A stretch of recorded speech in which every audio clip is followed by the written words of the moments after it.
Hello, security you, and welcome back to Let's Play The Legend of Zelda Link's Awakening. In the previous episode, we've saved Bow Wow! Yay, Bow Wow! Unfortunately, he doesn't follow us into dungeons, and that's tragic and sad and depressing. But anyway, now we'll be exploring Bottle Grotto. So, now we're going to be going over here, we're getting the magic powder, opening up the door. It's going to be super epic and awesome. Hey, Stalfos! Okay, so the trick with the Stalfos is that they're always gonna like try to jump on you. So swinging your sword upwards like this usually will do the trick. We're gonna backtrack a little bit so we can head back over here and open this door. This room was a pain whenever I was playing this game as a kid because the original Game Boy didn't have a backlight. So like seeing all dark like this was kind of a pain in the patootie. You found a stone beak. Let's find the owl statue that belongs to it. Again, in the original version, that was a missing piece of a stone tablet. I don't know why they changed it, but it's kind of interesting. Sort of, kind of, maybe, sort of, kind of. I have a theory that they replaced it because the DX version of Link's Awakening, the Game Boy Color version, this came out after Ocarina of Time, and Gabara was a popular character in that game, so that might be the reason why they changed it. Part of the floor is raised atop the blue crystal. Boop! Ew! That's fancy indeed.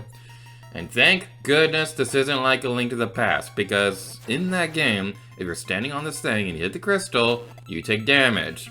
I didn't understand that for the longest time until I was like, oh, maybe you get crushed by the ceiling or something like that. But it's just so stupid! It is so stupid. You hit crystal, but you take damage because you're standing in the wrong spot. I don't like that. But it's not that case in this game because Link's Awakening is better than Link to the Past. There, I said it. I said it. And that opinion was probably obvious by the fact that I said numerous times it's my favorite game of all time. Hey, get away from me. Alright, yeah, we have Shy Guys over here. We can't hurt them from the front, but if we go Xenoblade style, backslash!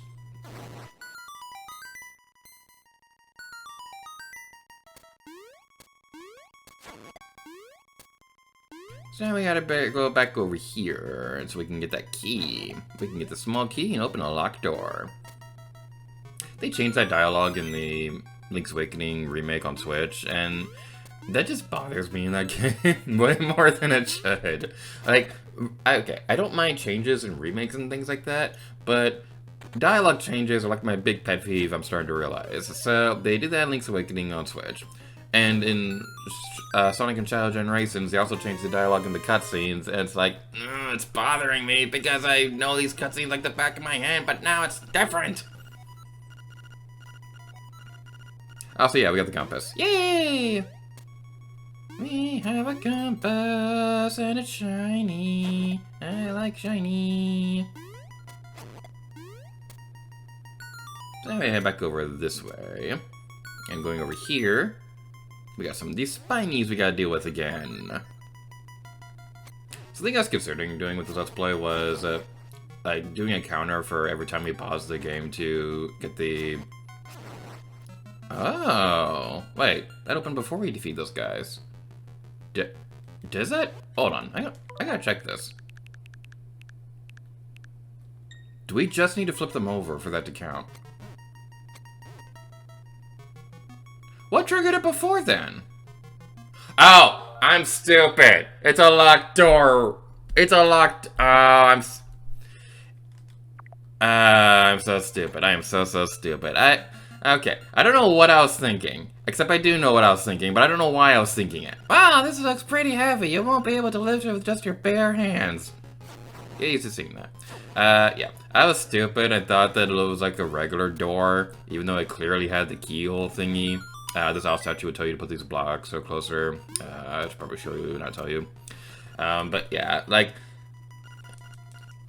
You gotta understand, I'm an old guy. My brain is not good. My brain's never been good, so I don't know what age has to do with it. Anyway, let's go for this way. And now we have an elevator! Elevator! Yay! Now we could light up those lanterns, but we don't feel like it. Hey there, buddy. How you doing? Do you do something different to your hair? Because it looks terrible. I believe these are Hinoxes, if I remember correctly. We only have one thing of heart left. That is not a good sign. Not a good sign at all. Ah! You don't see anything? Okay, there we go. That was what happened before. That was the canonical ending of that battle. Get the fairy, there we go. Alright, so we could use this to teleport back to the front, which is going to be very useful for something coming up pretty soon.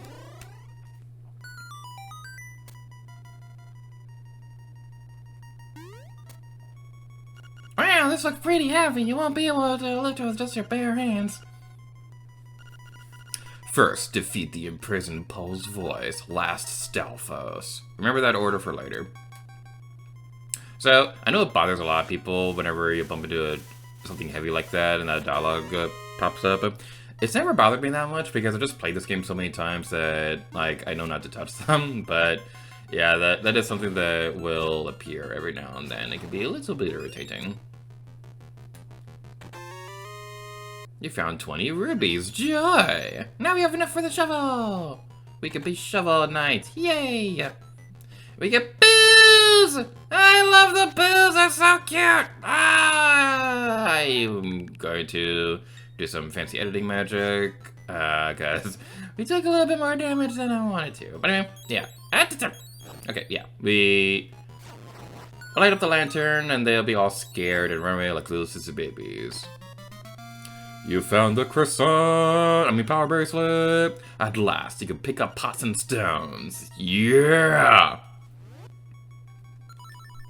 And now we can do this time-old tested tradition of destroying the jars. Oh yeah! No jar can stop me now! Nothing can stop us now! I don't know how. Let's take a run and spend the day in the countryside. Now, the reason why I'm backtracking a little bit is because now that we have the bracelet, croissant, whatever you want to call it, I want to demonstrate something that's going to help a lot of people when they do this first fight. Well, first of all, we can go over here and open up this chest. You got 50 rubies! Very nice. We're going to leave the dungeon briefly because I want to demonstrate something that's going to be very helpful. I struggled with the dungeon boss in this game when I was a kid, but showcasing this now, leaving the dungeon and showcasing this now is going to greatly help you with this. There should be something there. Crazy Tracy, Manbo's Pond.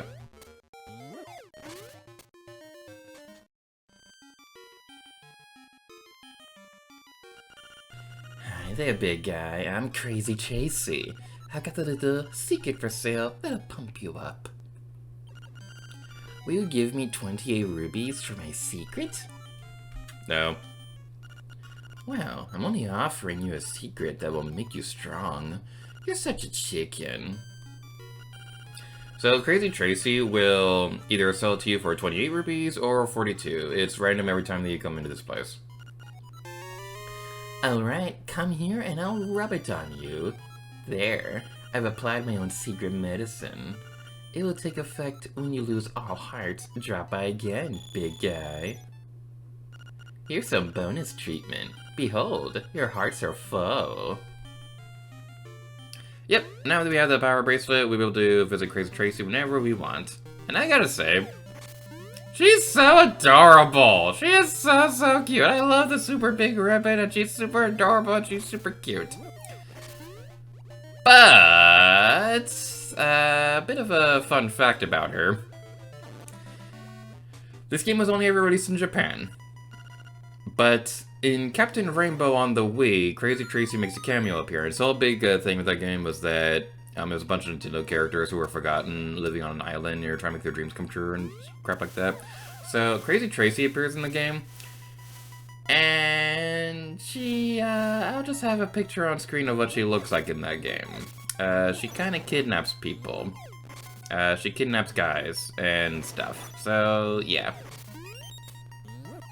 When I first heard that, like, that was like one of the most genuinely shocking things I saw. Wait, that's a Nintendo game?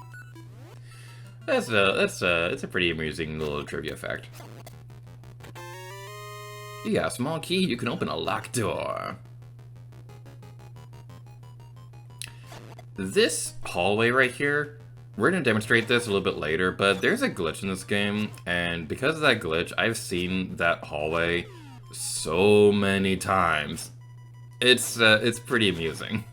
But we're going to demonstrate that probably the next episode or something like that, but yeah, it's one of the most interesting things out there. Now, this puzzle was right here, the bunny rabbit. We can't actually hurt it or anything like that unless we throw something at it. So, a bit of a fun fact, in the Famicom version of the original Zelda game, well, first of all, the owl statue is said to destroy the puzzles first and stuff was last, so that's the order we'll use to destroy these guys. But yeah, in the Famicom version, we got the Nightmare's Key. In the Famicom version of the original Zelda game, the controller had a microphone on it, and how you're going to defeat those guys in that game was that you would, like, blow into the microphone to defeat them, which is pretty interesting. I don't think they've had something like that in another Zelda game or anything like that. They did have microphone support in the DS Zelda games, but nothing to that degree, I believe. Actually, I don't know. Were Paul's voices in Phantom Hourglass? They were in Spirit Tracks, but I don't know about Phantom Hourglass. This will take you back over here if you ever need to come back here, but, like, these piranha plants, they just look so cute. Like, I've gotten a bit more of a strong affinity for a piranha plant after Smash Brothers, because, like, a freaking piranha plant being playable in Smash Brothers is just so funny. I hope they do that more often in future Smash Brothers games, where they just have, like, a basic generic enemy being playable. I'd love to see more of it. Wow, this is pretty heavy. You won't be able to lift it with just your bare hands. I don't have bare hands. I'm not a bear.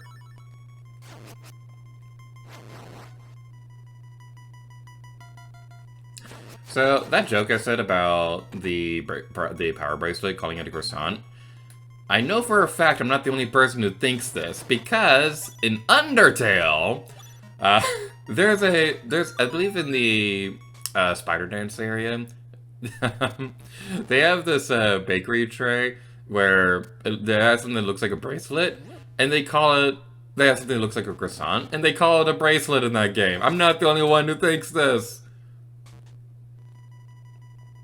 With all that taken care of, let's see if there's anything we're missing. No, there isn't. And also we can see on the map that the dungeon looks like a bottle, so that's pretty interesting indeed. Oh, I'm your bad guy this time.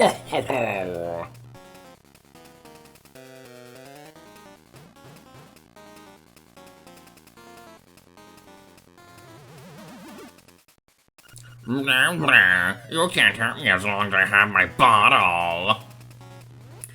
I struggled with this guy when I was a kid, and this is the reason why I wanted to get the potion before coming into this place. So, the potion, when you lose all your hearts, think of it as like a fairy from any other Zelda game, where if you lose all hearts, it'll bring you back to life and things like that. I can't move, but I'm still alright. Your little sword won't break this bottle. Maybe not a sword, but definitely the wall! You can't hurt me as long as I have my bottle. But yeah, like, I struggled with this guy when I was a kid. This was like the one boss fight that I had to have my sisters help me with consistently. So, yeah, I'm pretty sure after a while they got sick of looking at this guy. But something that I really liked about my original Let's Play with this game, like, I didn't really like a whole lot of things about how the original one turned out, but one thing that I absolutely loved was that they voiced the genie for this guy, so... You can't hurt me as long as I have my bottle. But yeah, this first phase isn't all that bad, just keep walking back and forth. The fire deals a bit of damage, but as long as you're careful, you shouldn't be too bad.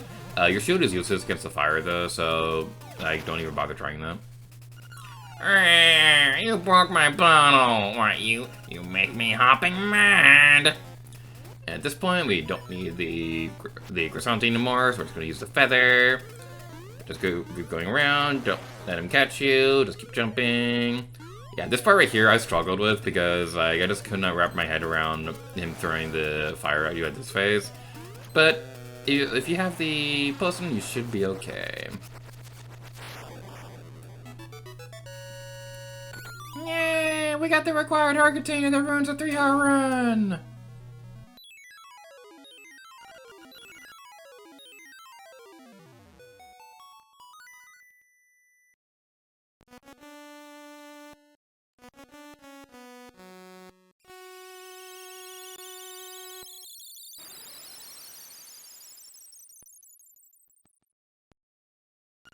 Prairie, prairie, the prairie is waiting.